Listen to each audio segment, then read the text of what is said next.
আজ নাকি যিশু এই পথ দিয়েই যাবেন।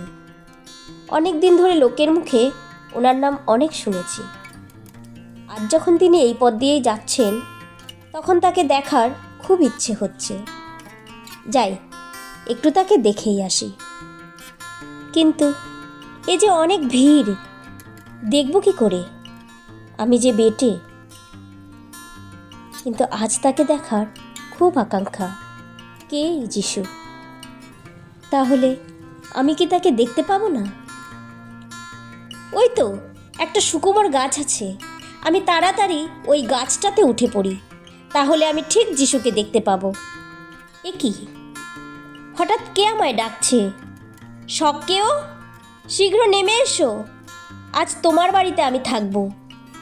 কে বলছে এ কথা? ওই তো যিশুই তো বলছে। যিশু আমার বাড়িতে থাকবে? কি আনন্দ, যিশু আমার বাড়িতে থাকবেন। আসুন প্রভু, আসুন আমার ঘরে। যিশু আমার ঘরে এসেছেন বলে লোকেরা যিশুর নিন্দা করছে কেন? লোকে বলছে উনি একজন পাপীর ঘরে এসেছেন। আমি একজন কর আদায়কারী বলে লোকেরা যিশুর নিন্দা করছে। আজ আমার খুব দুঃখ হচ্ছে, কারণ লোকে আমার জন্য যিশুর নিন্দা করছে। না, আমি এতদিন যা করেছি আর তা করব না। আমি যাই প্রভুর কাছে, আমার সমস্ত পাপ স্বীকার করি। প্রভু, আমি আমার সম্পত্তির অর্ধেক দরিদ্রদের দান করে দেব। আর কাউকে প্রতারণা করে যদি কিছু নিয়েছি, তাহলে তার 4 গুণ অর্থ ফিরিয়ে দেব। আজ বড় শান্তি অনুভব করছি, মনে এক অন্যরকম আনন্দ অনুভব করছি, যা আগে কখনো পাইনি। কারণ প্রভু আজ আমার ঘরে পরিত্রাণ দিলেন। প্রিয় বন্ধুগণ, এটি পবিত্র বাইবেলের একজন ব্যক্তির গল্প, কিন্তু গল্পটি সত্য। সেই ব্যক্তির নাম সক্কেও। গল্পটি পবিত্র বাইবেলের লূক লিখিত সুসমাচার 19 অধ্যায় 1 থেকে 9 পদে লেখা আছে। প্রিয় বন্ধুগণ, সক্কেও একজন করগ্রাহী ও ধনবান ব্যক্তি ছিলেন। তিনি জোর জুলুম করে লোকদের কাছ থেকে টাকা পয়সা নিতেন, আর তাই সক্কেওকে লোকেরা পাপী বলতো। এই জন্য যিশু সক্কেওর ঘরে গেছিলেন বলে লোকেরা যিশুর নিন্দা করছিল। কিন্তু প্রভু যিশু সক্কেওকে ভালোবেসেই তার বাড়িতে গিয়েছিলেন, কারণ প্রভু যিশু পাপীদের ভালোবাসেন, পাপকে ঘৃণা করেন। আর তাই তিনি পাপীদের ডেকেছেন, ধার্মিকদের নয়।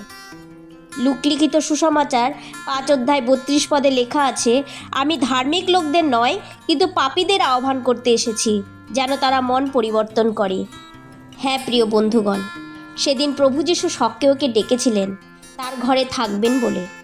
আর সক্কেও সেদিন প্রভু যিশুকে আনন্দের সাথে গ্রহণ করেছিলেন। আর সেদিনই সক্কেও নিজের মন পরিবর্তন করেছিলেন, তার পাপের জীবন ত্যাগ করে বেরিয়ে এসেছিলেন। হ্যাঁ আমার প্রিয় বন্ধুগণ, আজ প্রভু যিশু আপনার হৃদয়ের ঘরে আসতে চাইছেন। তিনি আপনার হৃদয়ের দরজায় আঘাত করছেন। খুলে দিন আপনার হৃদয়, থাকতে দিন তাকে, আর আপনিও মন ফিরান, পাপের জীবন ছেড়ে বেরিয়ে আসুন। ঈশ্বর আপনাকে আশীর্বাদ করুন। আসুন আপনার জন্য প্রার্থনা করি। হে সৃষ্টিকর্তা জীবন্ত ঈশ্বর, তোমায় আজকের দিনের জন্য ধন্যবাদ। পিতা, আজ যারা তোমার পুত্র প্রভু যিশুর জন্য তাদের হৃদয়ের দরজা খুলে দিয়েছে, তাদের আশীর্বাদ করো। আর যারা পাপে জীবনযাপন করছে, তাদের মন পরিবর্তন করো, যেন তারা পাপের জীবন ছেড়ে বেরিয়ে আসতে পারে। এই প্রার্থনা পিতা তোমার পুত্র প্রভু যিশুর নামে চাই। আমেন।